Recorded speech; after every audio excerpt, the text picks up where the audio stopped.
Let's see if we can do this. Ready to go. Hey guys, welcome in.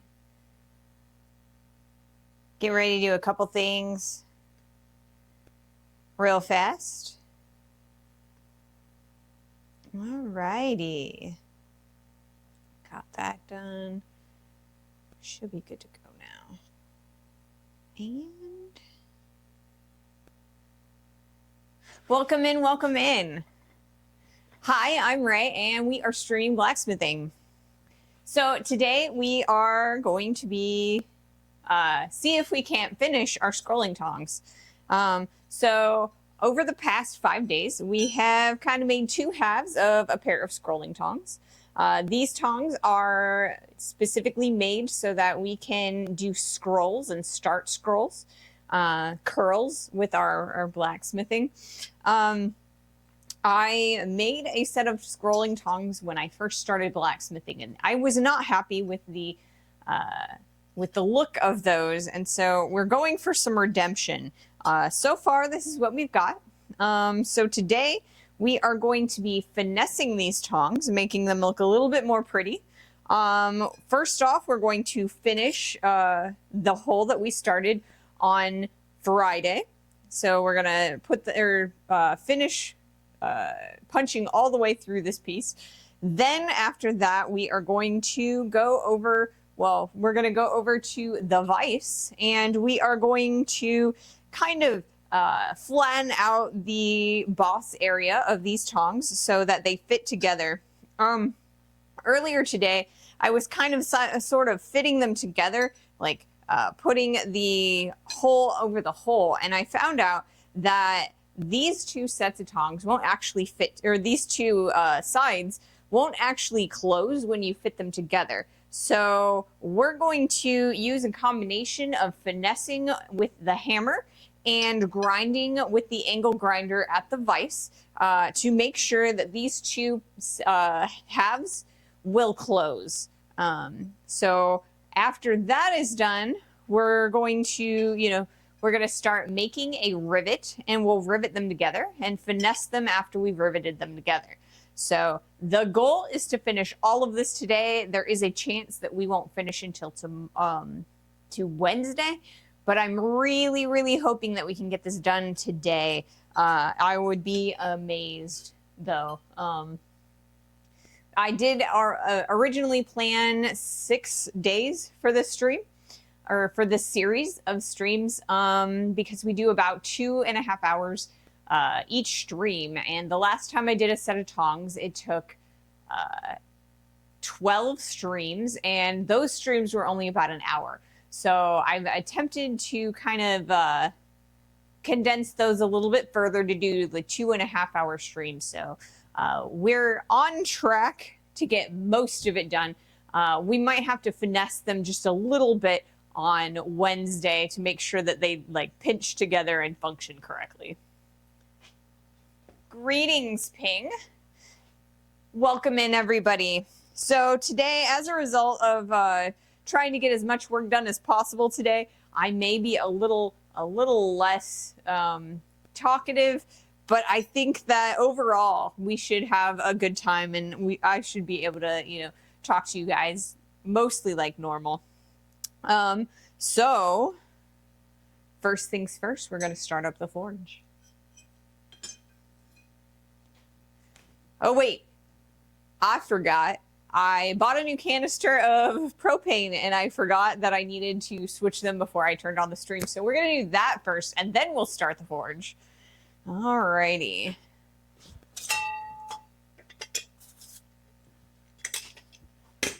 Starting a little bit behind, but we'll be okay.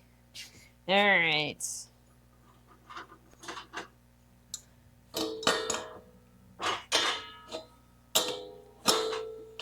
I thought I had everything taken care of. I did a lot of stuff. I just apparently forgot this part. There we go.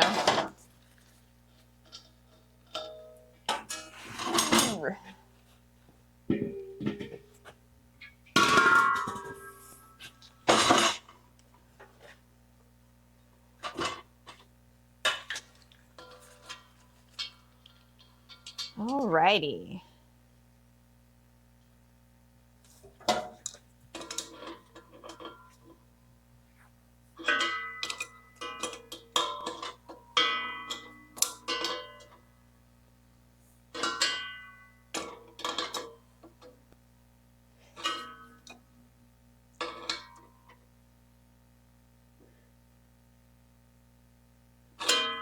All right, brass binds with brass.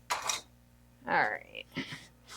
This was a really bad idea to wear this shirt today instead of a better shirt because it is like in the 60s today, and I know that I'm not gonna want to wear my jacket. So this shirt's a little on the thinner side, so my lav mic is kind of moving around a bit. All right, so let's turn this on. Make sure that that's good, and it is. Yep. And now turn on the forge.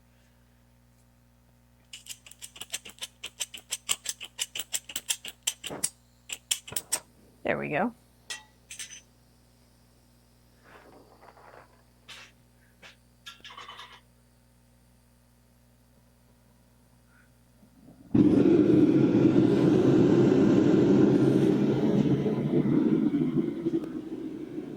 Alrighty.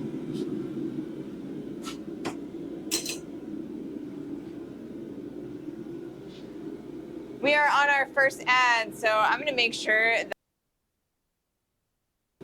refresh my clips just to be sure that I do this as I have it and I don't lose any footage. So there are a couple different shots, specific shots that I'd like to get today. So I'd like to get a shot of the inside of the forge while it's going. So once that heats up, I will probably take the anvil cam and we'll put that over there. See if we can't get a decent shot of the inside of the forge so that we can kind of make a little bit of an intro video for us. I think it would be really nice to have a video of the forge going so that I can like play it before the stream starts. And then play it at the beginning of like my YouTube videos and stuff like that. So we'll see what we can do there. Other than that, Friday's stream is up on YouTube. So you can check that out if you'd like. I have started a Discord. So the link to that is in my little like bio section. Along with my other social media links. You guys said that you wanted a Discord so that you could like directly contact me, so that's available for you guys. I'd like to see the footage. Oh, of the forge going? Yeah, I can do that if you'd like. Definitely. So yeah, while we're waiting, you know, once I get that, or when I start filming that footage, I can totally like, you know, flip the camera so that you guys can see it too if you'd like.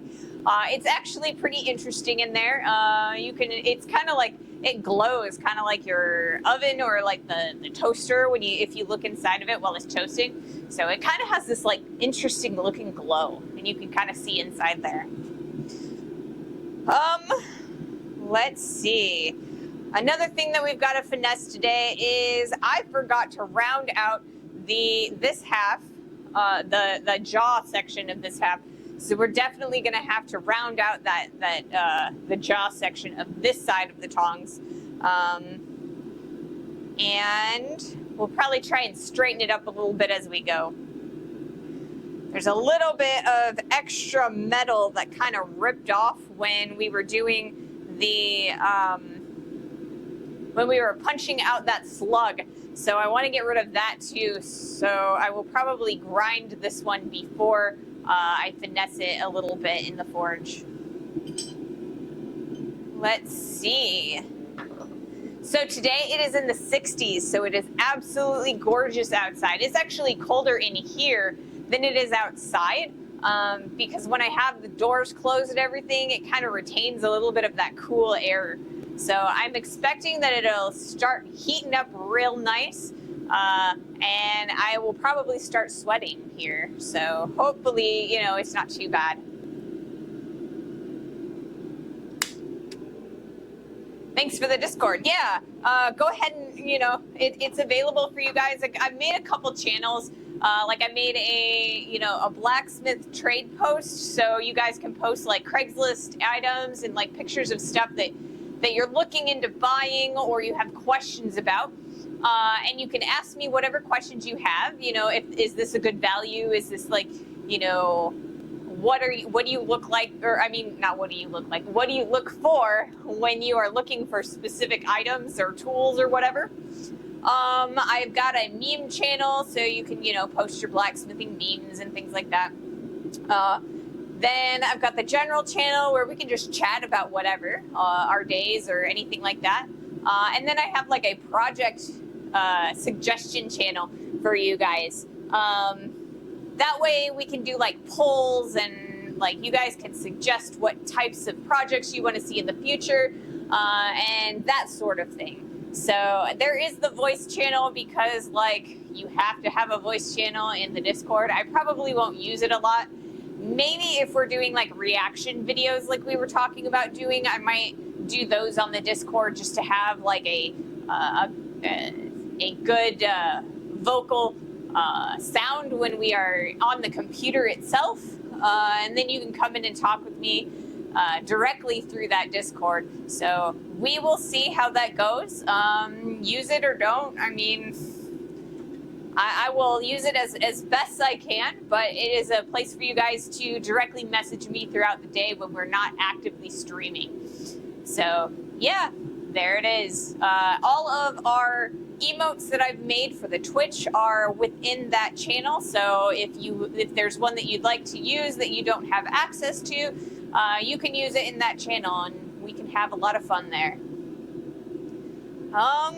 Let's see.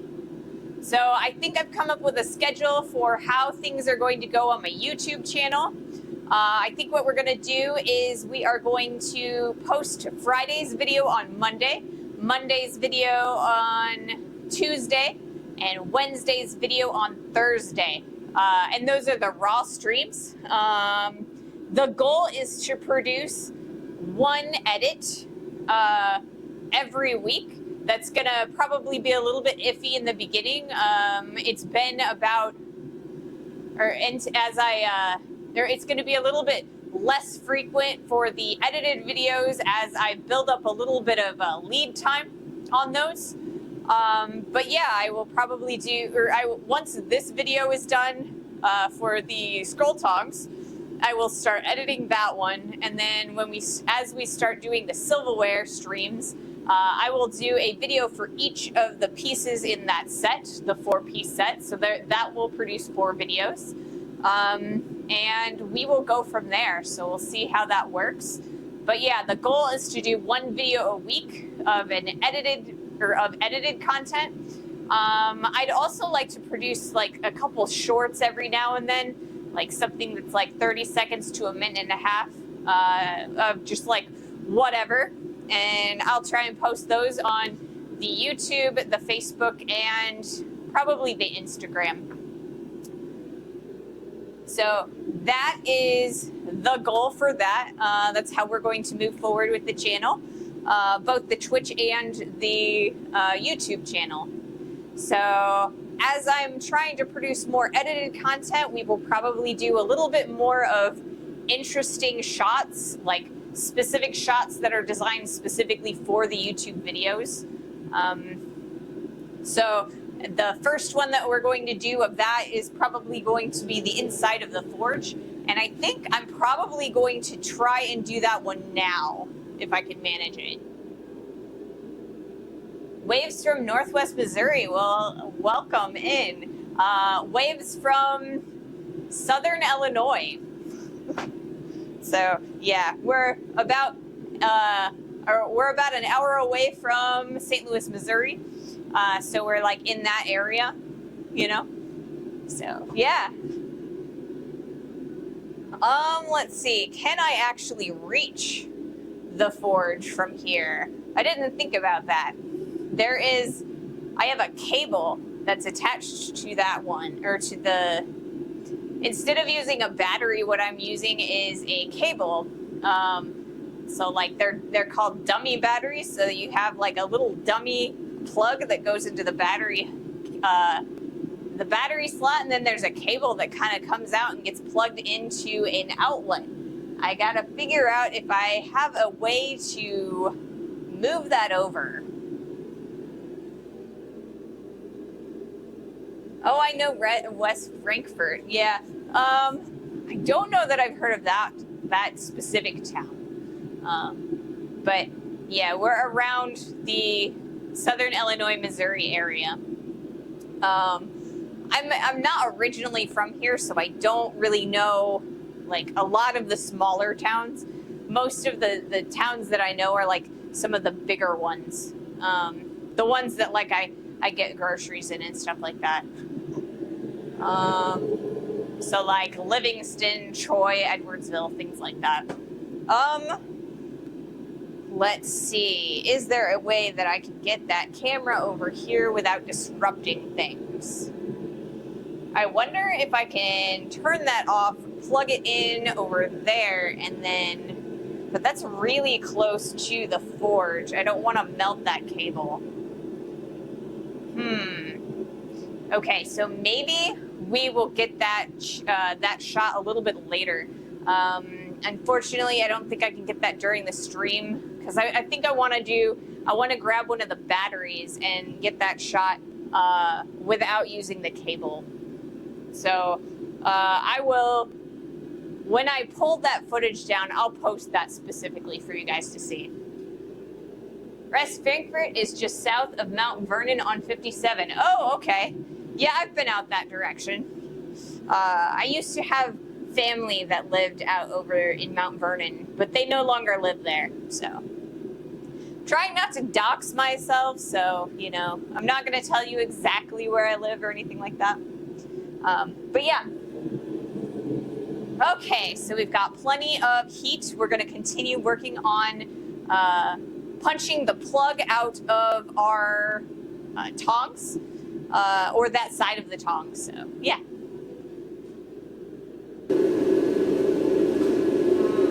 Wrong hammer. Let's start with the correct hammer.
Love that glow. There is something wonderful about steel being at those temperatures. It's more plastic form. Yes, I totally agree. A lot of people, when they look at steel and like, when they talk about steel, they really think about like steel construction, like fabricated buildings and girders and things like that. And it's like everybody I talk to, it's like, that's just so strong, so rigid, and it just unmovable. And then, you know, when I play with metal, I heat it up and it's really movable. You know, if I had fire retardant gloves, I could just kind of manipulate it with my fingers, and it's just so easy to do.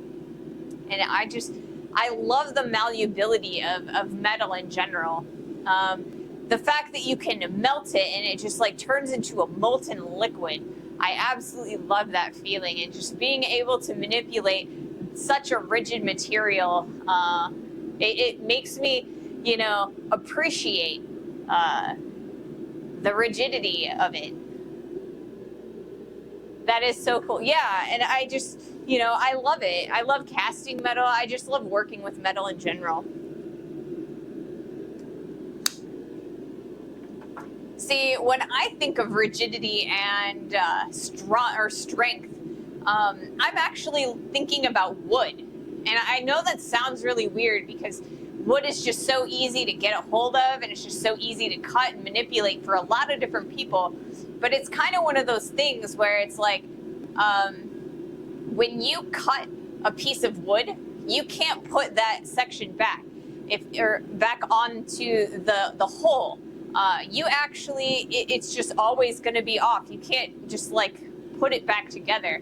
Whereas with metal, I can forge weld it back together. I can weld it back together with a welder. I can forge it out longer. There's just so many ways that I can manipulate that material and fix my mistake. There's a lot less that you can do to fix a mistake with wood. And then there's understanding how it forms in different sized crystal structures depending on how quickly or slowly you cool it from its plasticized form. Yeah, I mean, there's an entire study on the crystalline structures and alloys of different metals.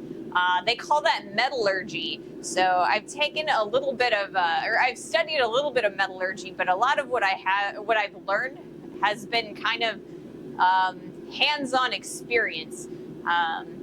One of these days, it would be so much fun to like audit a metallurgy course so that I could actually get that, you know, physics and the chemistry of the material. But I mean, it's kind of, I still get to play with it on a more active, hands-on method, or like learning style here in the smithy.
There's a great video of some science guys working in an old smith shop, and they are making wootz steel from a crucible and talk about the true Damascus, or what true Damascus is compared to pattern welded steel.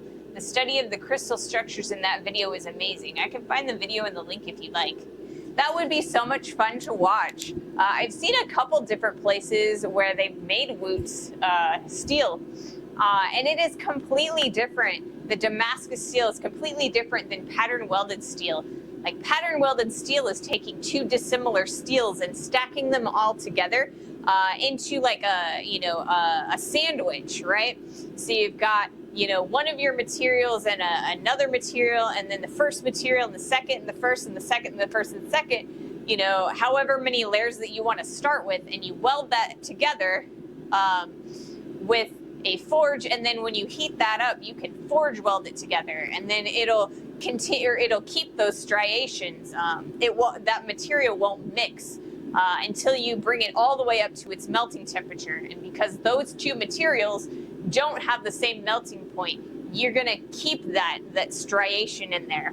Whereas the Wootz crystal, or like the Wootz steel and the true Damascus, the reason you get that weird patterns in there is just like the different crystalline structure and like a little bit of that sand and like the imperfections in there, and you can fold it and stuff, and it looks gorgeous.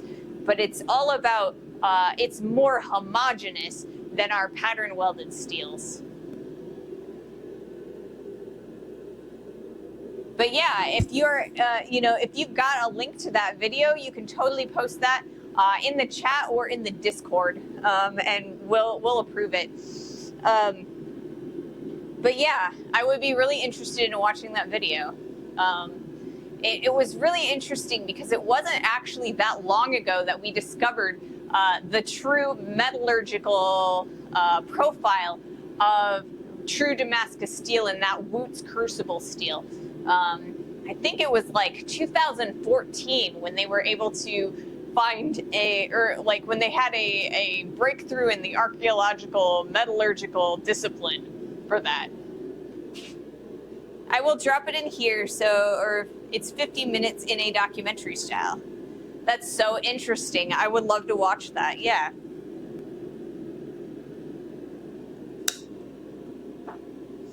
All right.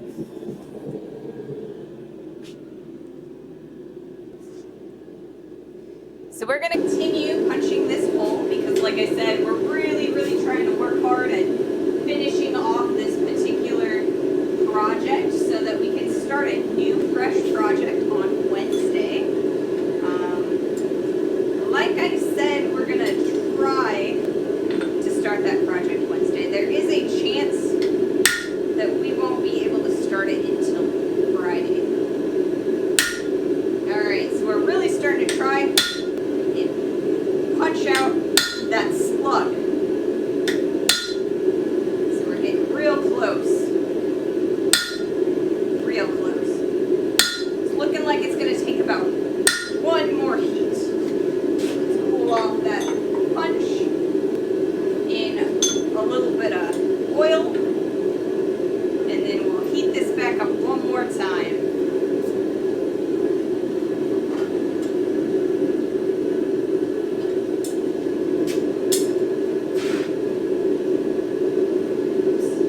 It helps when you press the correct camera. Yeah, so I'm not sure if I have it set up that you can, okay, it looks like you can drop links in. Excellent. Because there is like there's a setting in Twitch that I can turn off all links except for subscribers.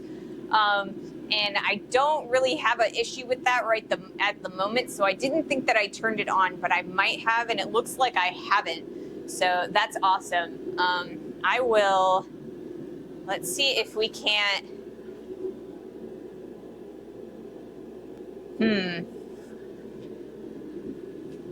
all right.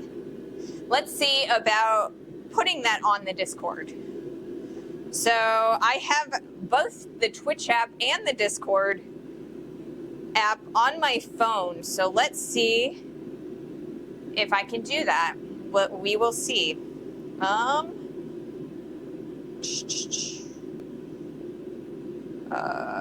Creator dashboard. And stream manager. And you guys are watching me do this. That's funny.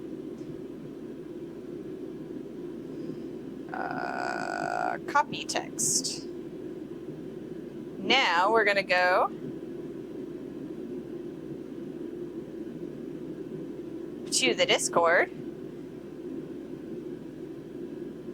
And I just started the Discord, so let's go to our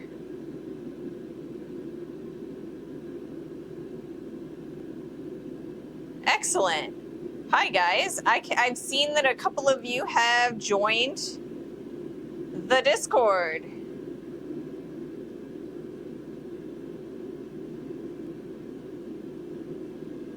All right, so there's that, and let's see if I can paste that in.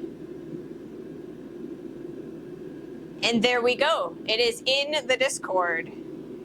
Now, let's see if I can.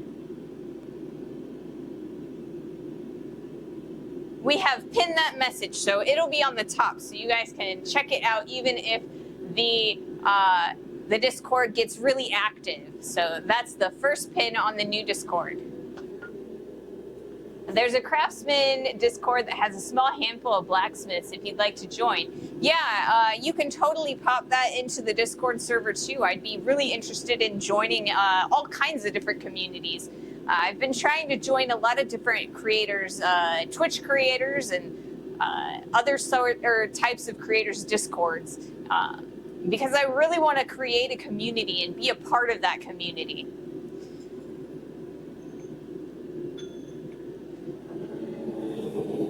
Alrighty. Let's see. We're gonna keep going on this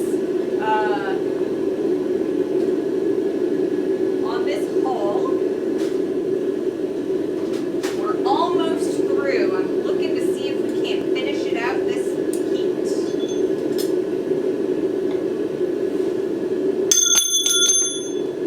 Ugh. It helps when you don't throw your tools around.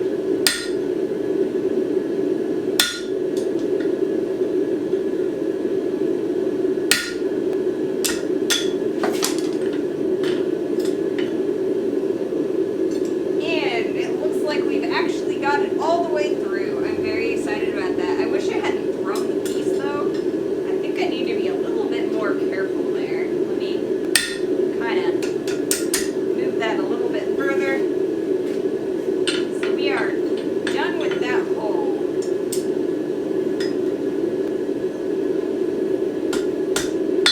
Now we'll have to rip that extra out. We're getting real close though. It's only about halfway through. There we are. There's it. It went the rest of the way now. So we're good to go. You can kind of see that slug. It's just hanging right there, so we'll pull that off like so, and then we'll heat that back up because we've got to kind of fix the little bit of drift that we've got going there. So we'll bring the punch and we'll stick it back through the other side.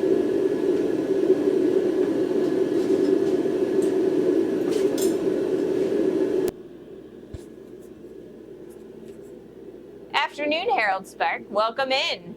Yes, I do. I have a new Discord for you guys to check out. That's a really good place for you to directly message me when I am, and talk to me when I am not actively live and streaming.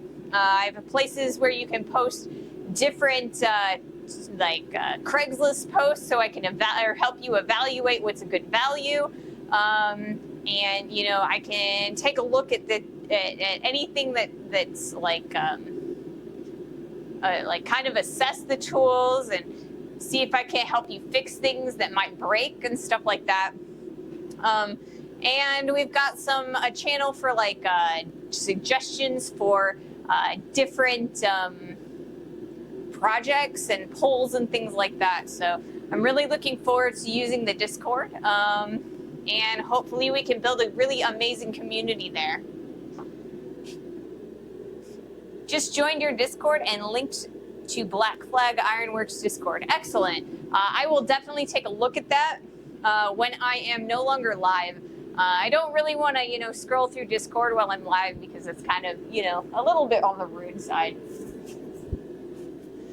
I want to talk to you guys here and now. All right. So I've got this other piece over here, and I think, do I want to do a little bit?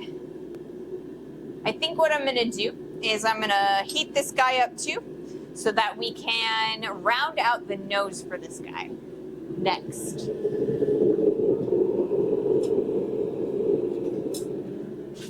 All right, where did I put my angle grinder the last time? I put that over here.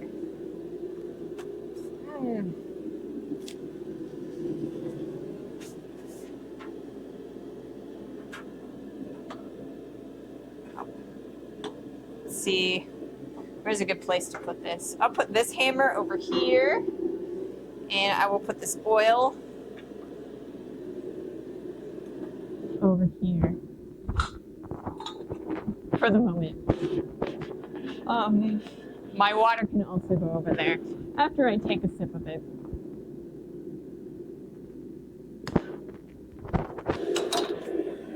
So it is an absolutely gorgeous day today in central United States. It is in the 60s, and so it's starting to get really, really warm in here. So I don't have a jacket on or anything like that. So you guys get to see like my, normal shirts that I've been wearing, or that I normally wear. I usually have a lot of blacksmith shirts, but today I ended up wearing Batman, so I hope that's all right. I do have plans of designing my own set of shirts for this stream.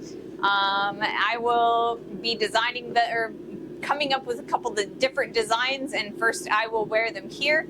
And then when you guys, if you guys like them, we can probably talk about, finding a place where you guys can get a hold of the shirts too. It'll probably be some sort of like print on demand sort of thing.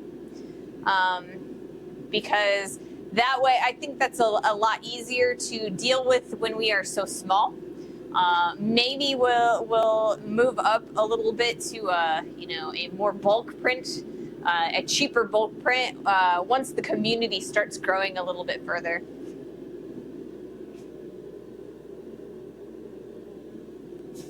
Oh, we have an ad in progress. Let me flip my clips.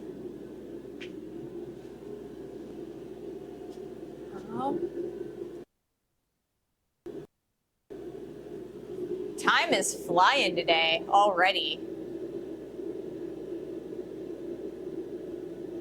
Definitely flying. I didn't even realize that we were at 30 minutes already. Okay. Let's see. Which one were we doing? I think the top one is the nose that needs to be rounded, and the bottom one is stretching the hole a little bit. So I got to keep that in my brain so that I am aware of what's going on there, and I don't pull out the wrong one. Hi, what are you making? Hi, Isabasi? Isabasi. I'm sorry, I probably butchered that name. I'm so sorry. Welcome in. We are making a set of scrolling tongs. Scrolling tongs are a set of blacksmithing tongs that have a round nose, very similar to a set of needle nose pliers. And these are designed so that we can curl material in round forms. It's called scrolling. So a piece that we have used scrolling tongs on is this corkscrew that we made on stream. So how we made this is we heated up the metal and we kind of curled it, the corkscrew section with our scroll tongs. So that is what we're doing today. We are really close to being able to finish. A lot of our work today is going to be finessing. So right now we are forging a little bit. We're trying to clean up our hammer marks and make sure that everything's all nice and straight. And it's ready for its rivets. In a few minutes, we're going to be using the angle grinder and the post vise, and we're going to grind everything clean and make sure that it's all ready to be riveted together. And we will definitely be making a rivet today. First one to pronounce it correctly in literally years. Awesome. I'm glad. I try really hard to pronounce them. I try. But I'm well aware that I am an American and my accent is really, really thick. So I do my best, but I apologize when I butcher them.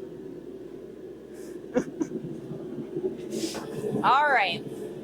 So I am gonna pull out another piece out of the forge and we will see about working that. Posted a few pics or photos in the Discord and hopefully it will spur others to post photos too. Yes, that would be amazing. Thank you so much.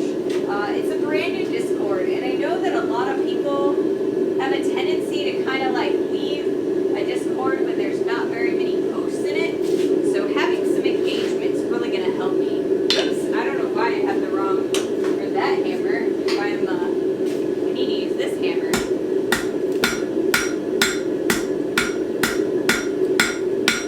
So what I'm doing here is I am actually hammering off the corners.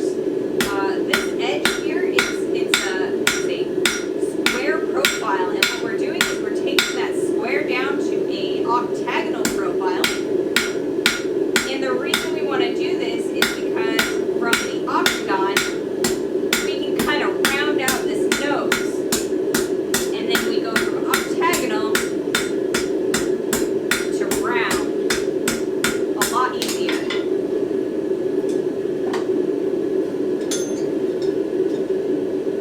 Next few projects, we're going to make ourselves another set of universal tongs. These guys are really, really doing a bad job of holding on to the steel today. Alright, so that's good. I like that a lot. So on our next heat, what we're going to do is we're going to kind of straighten this out a little bit. You can see here, if I tilt this up like that, there's a couple of curved areas that I really want to straighten out. Make these a little bit easier to use. And from there, we're going to start grinding this piece out.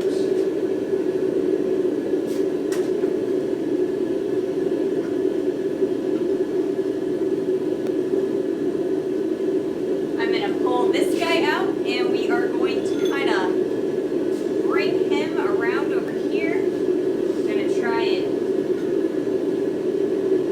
kind of stretch out on this side so that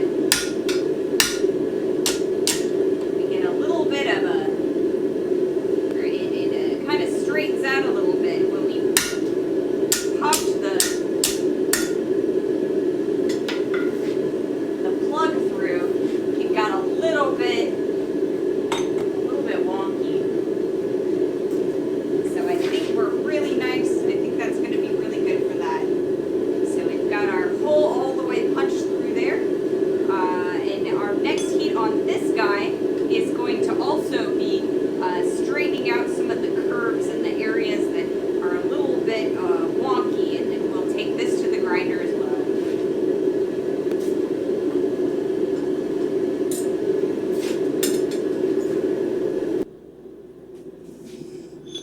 And we are done with our round punch for the moment, so I'm going to put this tool away so that I don't lose it. And then we're going to kind of clean up our anvil a little bit. Alrighty.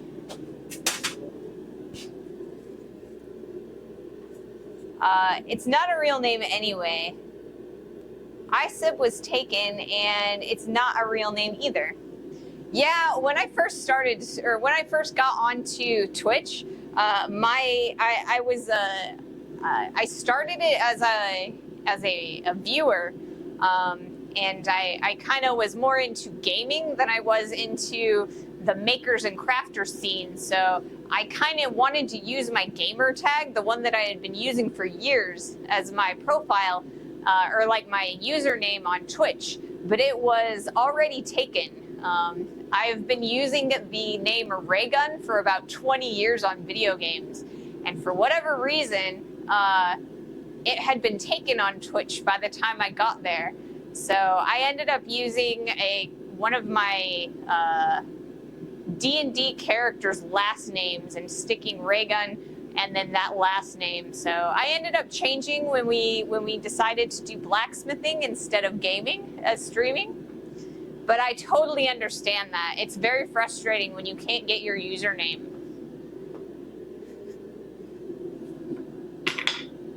I get a little bit upset because, I mean, I've been using the same gamer tag for like, 15, 20 years. And yeah, I don't like not getting it. So anytime I'm interested in checking out a new game, the first thing I do is I try and get my gamer tag. Whether I make a character by that name or not. So, yep. Okay.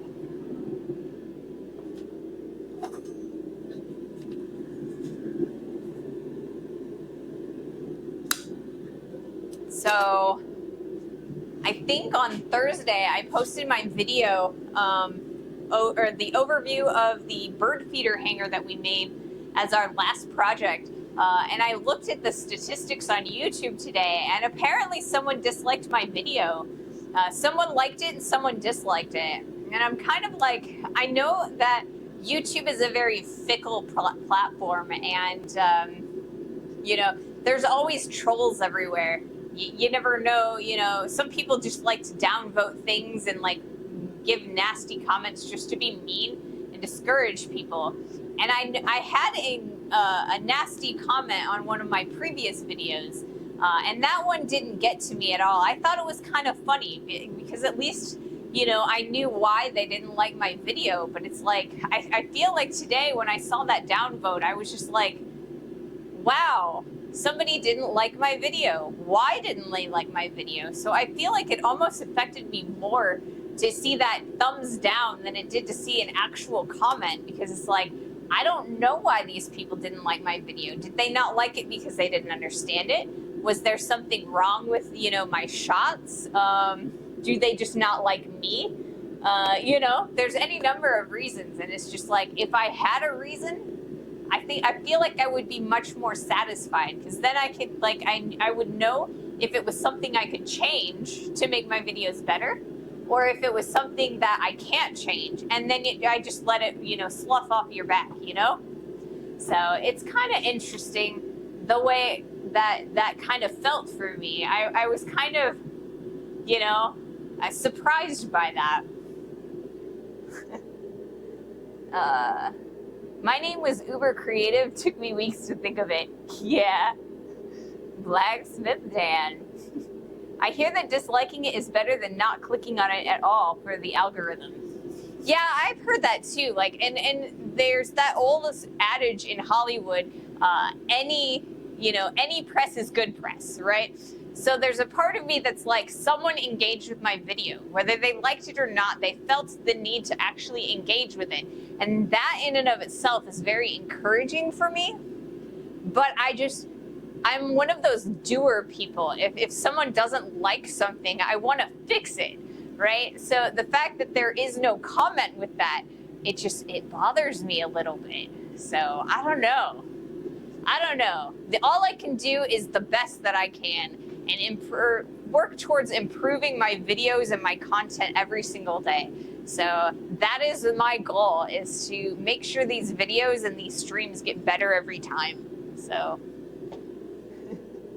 but in all seriousness, as a 35-year-old PR professional, I would not engage in comments on YouTube. Yes, exactly. There's so many trolls and so much trash on the internet. It's kind of one of those things where you have to walk that line. And yeah, I try not to, engage with negative comments. If people are, interested in my work and they want to say positive things, as long as I can, I want to engage with those sorts of people. But the negative comments, I think I just need to let those slough off my back. Although the first one the first one was, they were talking about how my straight bottle opener video was boring, and that maybe I should, you know, do an in-depth video on a paperclip. So I added that to our project list. And after our silverware, we're doing a paperclip. And I'm going to post that video under that comment, and I'm going to smile. No, YouTube comments are fun, especially the negative ones. Yeah, sometimes they can be. But I mean, the videos, they're kind of like, you know, my work, so it's kind of that balance. Okay, I've kind of let this sit in the fire a little bit too long. Like I said, I'm really trying to buckle down and finish this piece, so I need to get to work.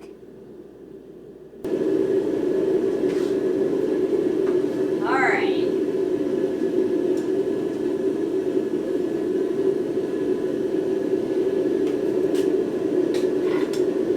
So we're gonna. Whoa, we've got scale flying everywhere. Instead of hammering this guy,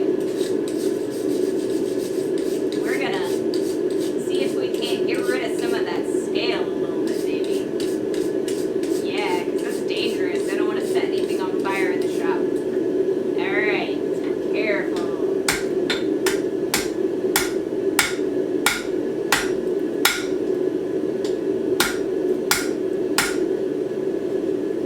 Alright, I'm going to tap that a little bit. And if I look down it straight down, I can see that it's for the vast majority of it is pretty straight.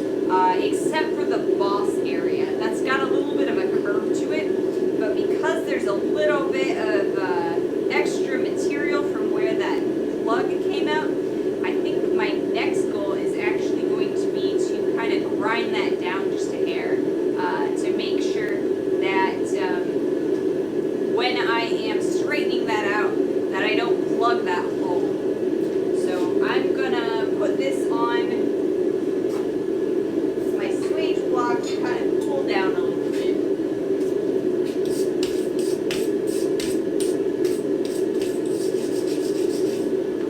Okay. Now this guy,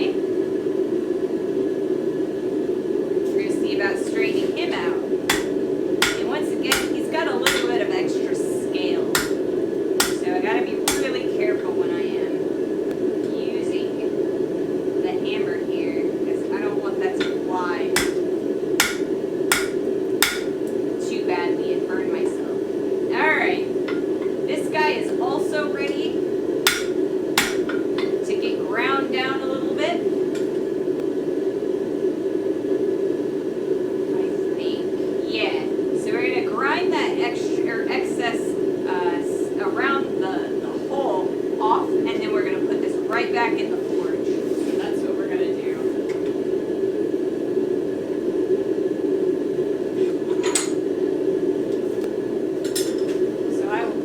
On this camera now. Nice saturated heat. Yes, my forge is amazing for saturated heat, but it is absolutely disgusting when I'm trying to do a really more of a pinpoint heat. So when I'm looking for a pinpoint heat, I have a tendency to kind of either use the mailbox, which is a single fire brick forge, or I will use the coal forge outside when it's warm enough for that. Man, I'm making a giant disaster.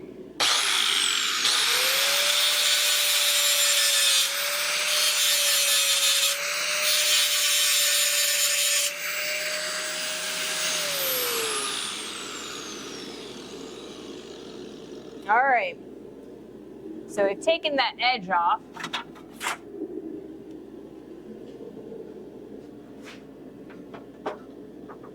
And I gotta remember to use my face mask, my dust mask, because all of this, like the grind shavings, they get everywhere, and then I breathe them in, and that's bad, very bad.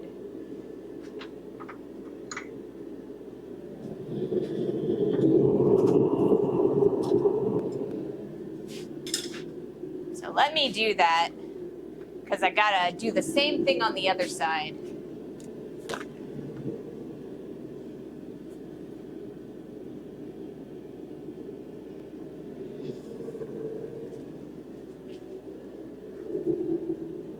Okay, now my voice is going to be a little bit on the muffled side because,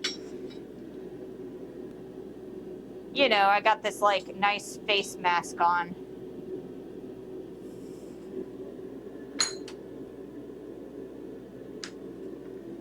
Oops, that's upside down.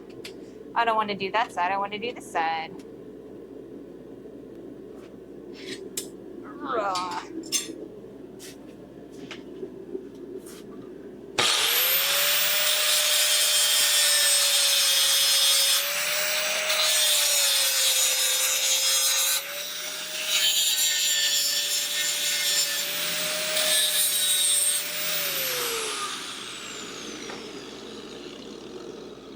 Alrighty. And I know my body was kind of in the way for that. I apologize. I gotta get a better setup for grinding.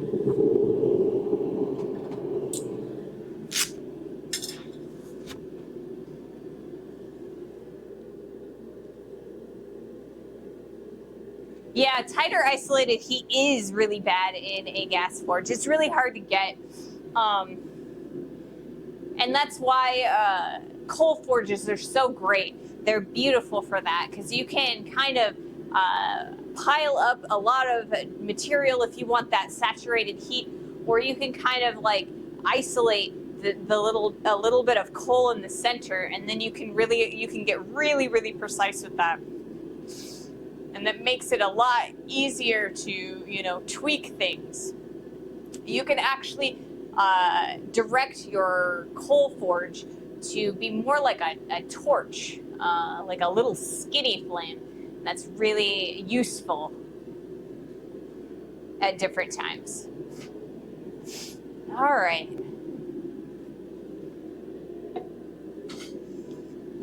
So I've gotten a lot of the little extra, you know, ripped section of that steel that's still there from the plugs. I've gotten rid of that, so now we're going to be able to finesse that boss a little bit further. From there, what we're going to do is, or straighten that out a little bit. From there, I'm going to change blades on my angle grinder from the cutting blade to the grinding blade, because we're going to take a little bit of the excess off of the edges of the boss, because they when I was like kind of putting them together this morning, when I was getting ready for the stream, I realized that the bosses are kind of locking together and they're not closing all the way. So that is an issue. We need to make sure that the tongs close all the way when they are riveted together.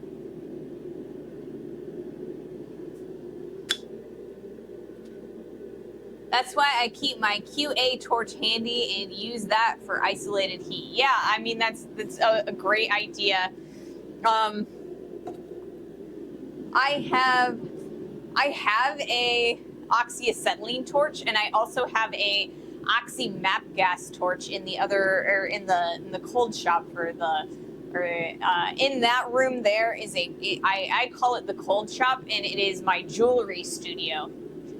So that's where I've got all of my jewelry tools and my my pickle pots and all of that sort of stuff, so that my steel doesn't contaminate it. But yeah, I have a couple different torches, but I haven't actually refilled my oxyacetylene torch in a while, so it is kind of empty, and I need to refill it, but I haven't gotten around to it yet. Oxyacetylene. Yep. Oh, QA. I read it QA, but it's oxyacetylene. Gas is not cheap anymore. It is not gas. It is not cheap anymore. Gas is really expensive. I'm honestly surprised that my propane hasn't gone up more than it has. I used to be able to get it for about $20, and now it's going up to like $22, $23. So, I mean, that's kind of annoying. But It's nothing compared to how much steel has gone up. Good Lord, steel is going up. I think it's because it's a commodity. And yeah, steel has gone up significantly since I started blacksmithing.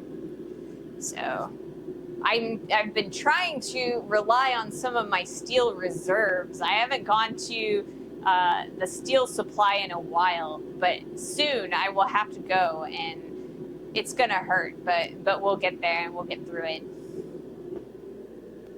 My propane is about $1 a pound. I have a 100-pound bottle with my forge. Yeah, there is a Rural King, which is a tractor supply store down or like in my area, and they'll fill a 100-pound for about $90. So I'd like to change from the little pigs to the big one, but I can't move the big 100-pound gas tanks on my own. So that means that I am, if I switch to the 100-pound tank, then I am at the mercy of my partner and their availability, so that they can help me get it up in the truck and down to the filling station. So I've been using the smaller ones because I can get those around no problem by myself. So, yep, that's that. Wow. Yeah, it can be really expensive. I don't honestly know how expensive coal is anymore.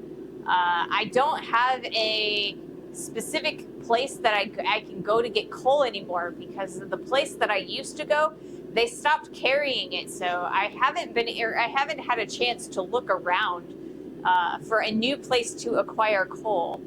I have about 200 pounds of it just sitting in bags from the last time that I bought it, because I didn't really get to use it the last time I bought it. But yeah, so after a little while this summer, we will have to go and find somewhere. It also helps to keep your regulator from forming ice crystals when you use a 100-pound. Yeah, it definitely does.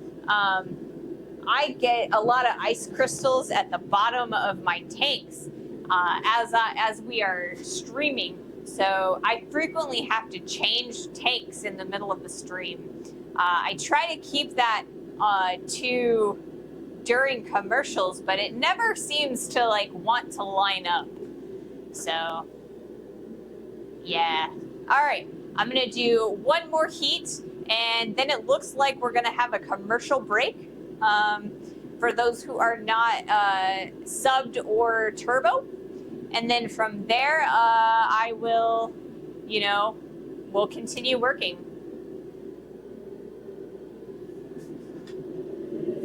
Alrighty.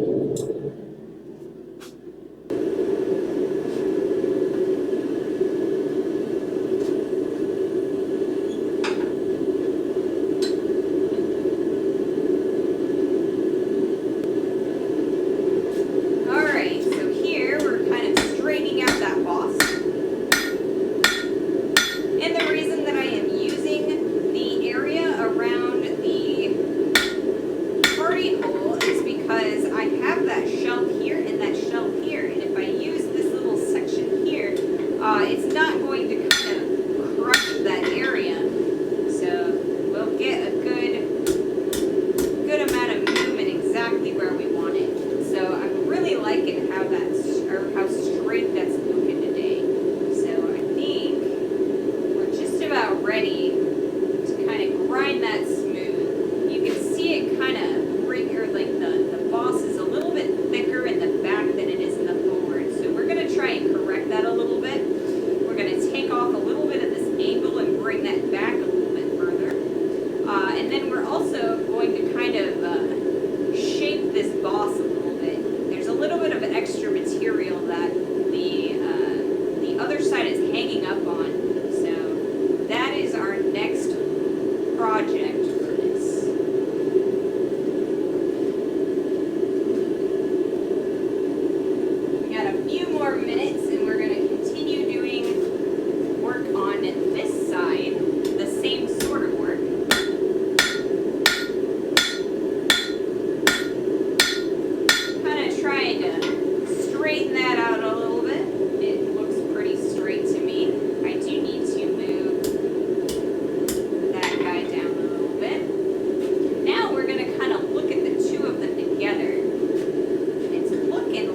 we're really starting to get into the nitty gritty of these pieces.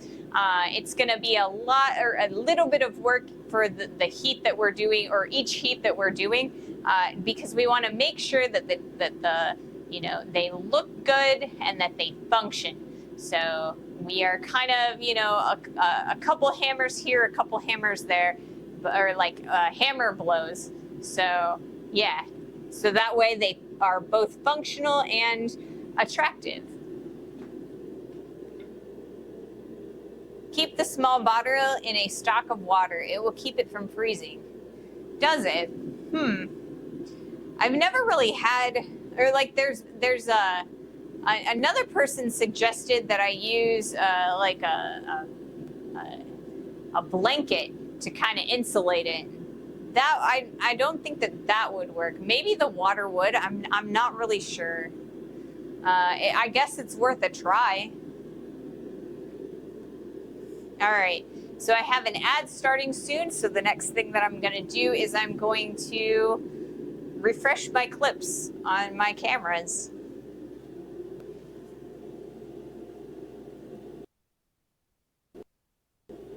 And we're gonna hope that we don't accidentally hit bars and tone.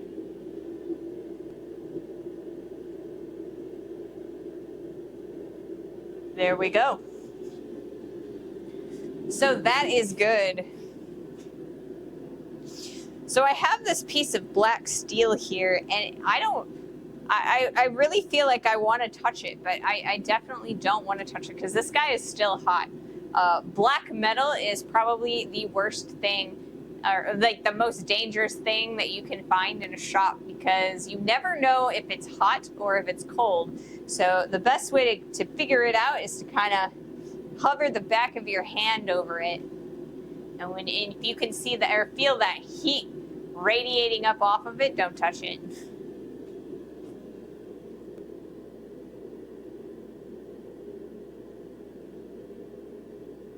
Yep.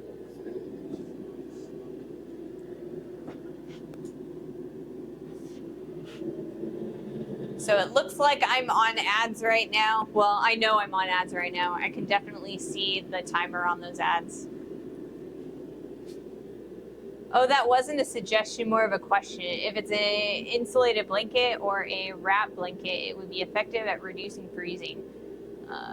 Need to run. It was good to find your stream and your Discord. See you around. I'll be streaming later this week myself.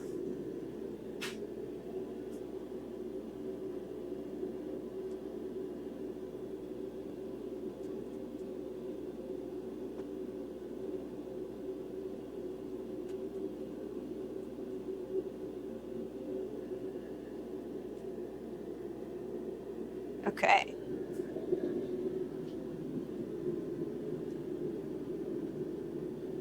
Okay, that's me, of course. All right, so we are back from the ad. Yeah, so the blanket, the insulated blanket, I mean, it's like I said, it's kind of, it would probably help, but it's not going to be like, it's not going to completely prevent it. The water, there is a chance that it will help a little bit further. I've never tried it, so I don't know. Maybe we should try that.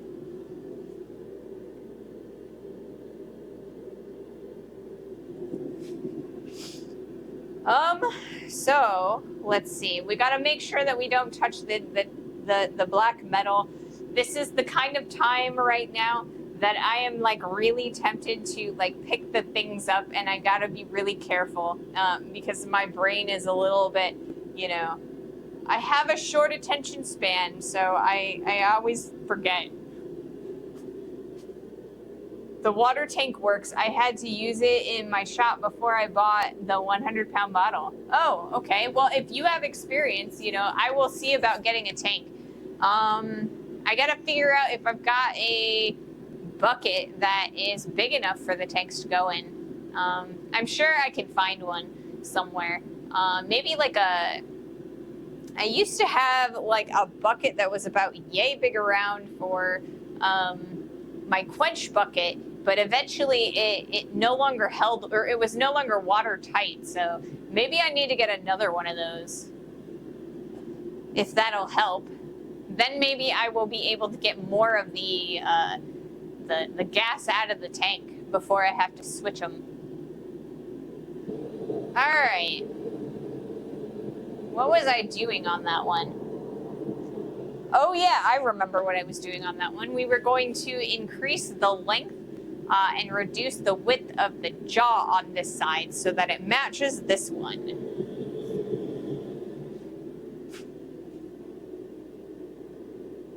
It helps when you hit the correct camera.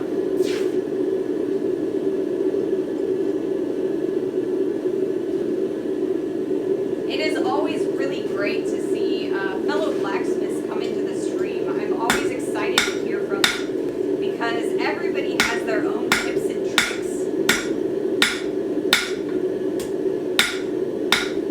Alright.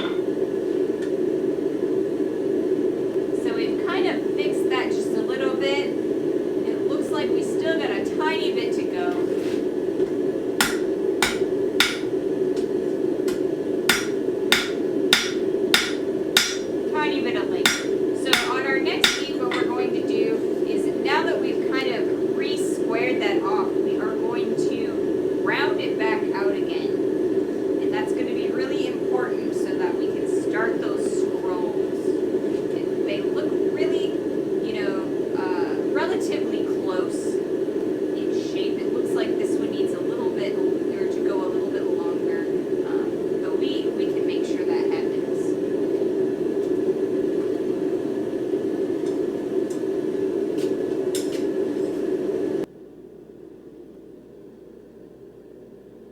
Maybe a storage tote would work for water, or even a laundry tote. I mean, that would totally work. A laundry tote is the right size. My normal laundry totes, though, have holes in them, so I guess I would have to find a tote that doesn't have the laundry basket holes in it. So that is a project that I will have to find, or something that I will have to find. I've got a few things that I can maybe try. I've got like some, what do I want to call it? Some like bins, I guess, that we put like stuff in. And I have a couple of them that are empty, so maybe we can figure that out. I think my major issue with that, though, is going to be filling them with water. Filling them with water could be a challenge. But I suppose you have to empty it every day if it is freezing. Well, I mean, I would have to empty it every day in the winter time when it is freezing. Like a couple days ago, I was trying to quench out one of my pieces of tong, and the quench bucket was frozen, and so I couldn't actually quench my tong.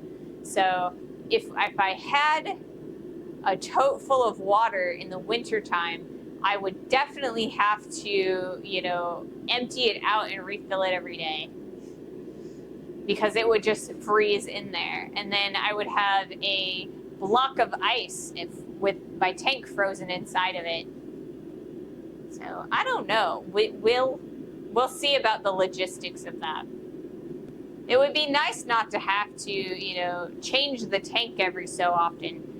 Or, prevent as many tank changes. But, we'll see what we can do.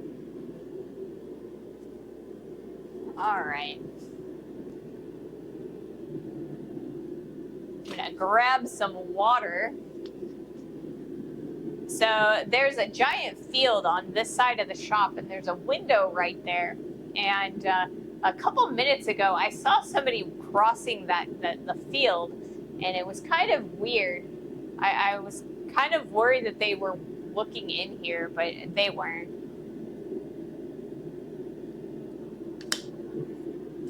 I was being paranoid.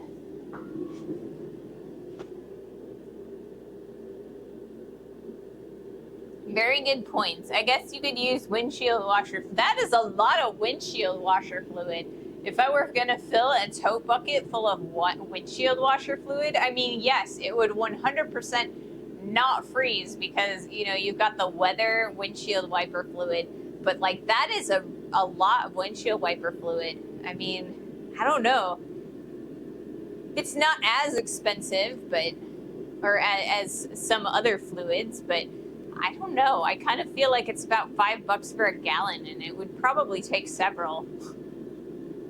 I'm also afraid because, like, I get like some field mice and stuff around, and if the field mouse gets in there and drinks that windshield wiper fluid and doesn't die immediately and gets in my house, then my pets, you know, catch that mouse, and then they, you know, the windshield wiper fluid would go up that food chain and make animals sick, and I don't want to do that either.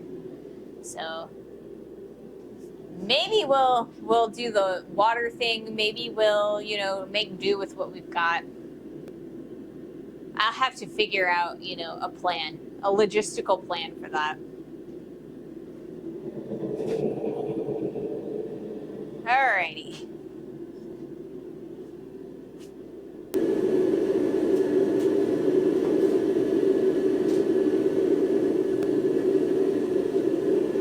Okay, so right now we are rounding out, or re-rounding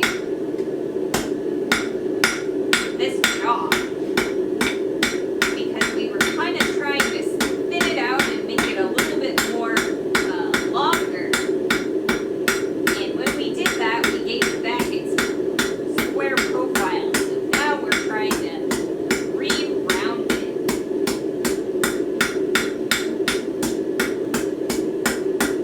Alright, so if we look between the two,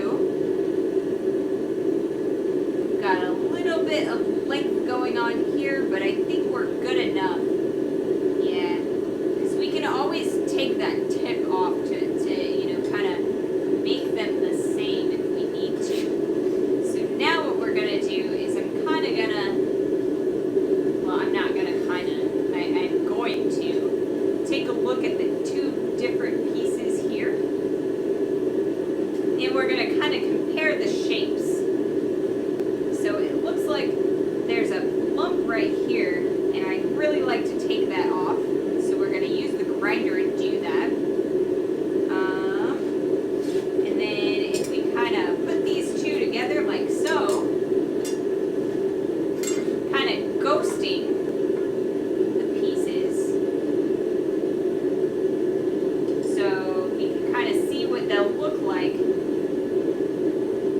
when the rivet's going to go through. It looks like we need to take a little bit of this section off as well because it's starting to bind up and they're not going to close. And it's very important that the two pieces close. So yeah, we need to take some of that off. So we're going to go a diagonal here and a diagonal on that other one, on that one, to kind of make sure that it's not going to bind up. And then I think the other thing that we're going to do is we've got this diagonal that's right here, and we're going to bring that back a little bit further, I think, because I think that's the other place that they're going to bind up and not want to close. So from there, we're kind of going to be able to rivet these two together, and that's going to be really exciting. And I am actually starting to think that I want to take a little bit of extra time for this piece to clean that up a little bit. So I think we are going to cool these down just a little bit by putting them on the swage block, and we're going to start the rivet. That way we can get more work done, but we can kind of manipulate these with our hands. It'll make it a lot easier to figure out exactly where we want to grind these pieces. Okay.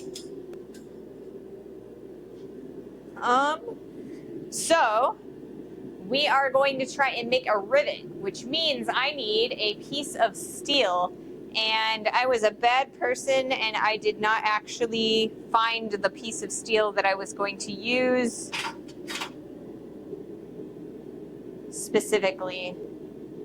I don't know that I want to use this one. This one's too small. I think that I can just use a regular piece of 1/4-inch round stock, or I mean 1/4-inch square stock, but I gotta find my 1/4-inch square stock billet. Let me see if I can't find one. There's a little bit there, but I think not that one. This should work. This is a nice piece of 1/4-inch stock from the scrap pile. So we'll start on this end over here. There's a little bit of an extra like little dealio over here. We're not gonna worry about that. So I'm gonna heat this guy up.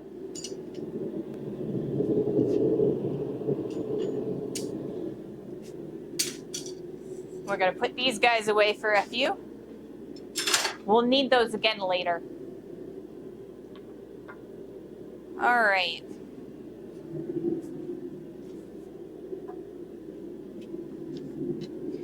So there is a chance that we will have to do about half of the day on Wednesday, just kind of tweaking these pieces and like making sure that that rivet is in there solid. So I don't know that we're actually going to get our piece completed today. I was really hoping that we would, but I think that we might need at least another half of a stream for that. So I'll see what I can do for the other half of that stream. And I mean, you never know. I might need a whole extra stream.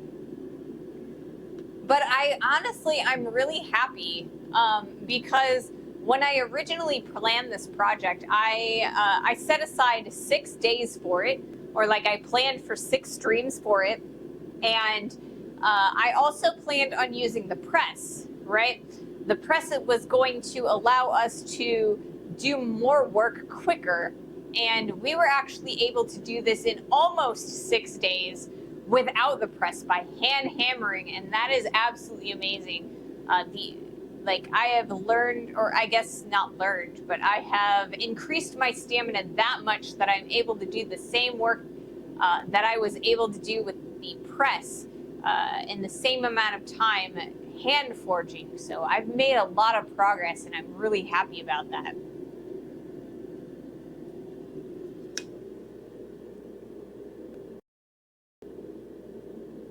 I don't mind that at all. Good. I'm glad, because I mean, there are parts where I get to control things and parts where I don't, unfortunately. And that is unfortunately one of them. Because I still have, you know, other things that I have to do besides my streams every day. Good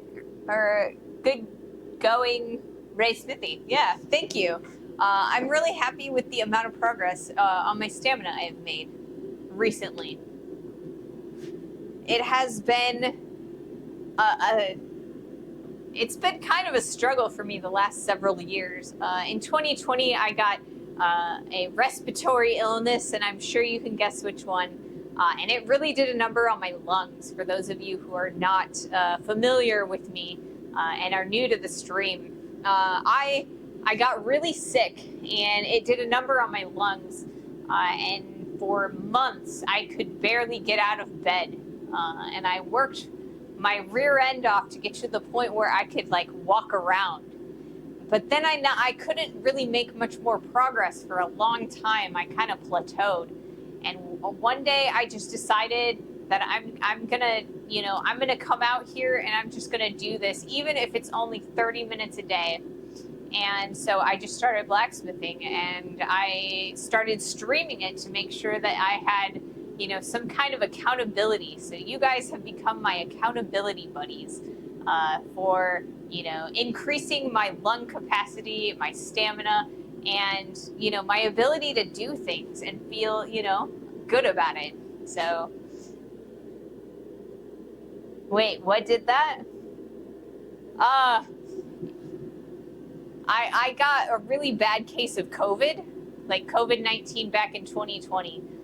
It did a real number on my lungs, and I got what they call long-term COVID. So I have it's kind of like where my my immune system kind of, it doesn't like it when I exert myself, so it kind of makes me absolutely exhausted and I get out of breath doing really simple things. And so I've kind of been training my body. Oh wow, get long COVID. Yeah, long COVID. It's nothing to, you know, sniff at. It kind of sucks. But I don't really want to talk about that because, I mean, you know, it can be controversial. So that's where I'll leave that topic. So overall, like I said, I started out and I was only able to stay out here for about an hour, and now I've been out here for 3-hour sessions, and I'm so excited because at some point it would be nice to be able to get back to work and take commissions again. That is like my goal and the ideal. And I mean, even if I don't get there, I've made enough progress that I'm happy with what I've got. I worked in pulmonary for years. That's no joke. Yeah, it really isn't. So I think that what I've really been doing is kind of training my body that the exertions in the shop are not, you know, they're not bad exertions. So it's kind of, it's been a challenge, but it's working. And I was kind of worried when I first started that I would just like eventually break down, and I haven't yet. So, you know,